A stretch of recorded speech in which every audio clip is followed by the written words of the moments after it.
You rely on them in an emergency, but behind the scenes, paramedics and EMTs constantly train to keep their skills sharp. My name's Liz. I'm one of the paramedics with the fire department. We heard you were struck by a car. We're just trying to make sure you're okay. Am I in trouble?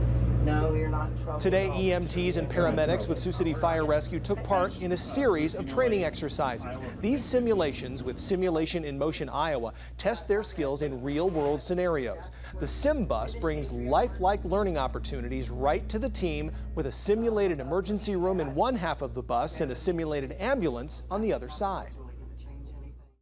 The sim training is very important to get hands-on and to be able to slow things down so that when you're in the fast-paced environment, it goes a little smoother and you can continue to work on your skills and what you need to do when we're out in the field.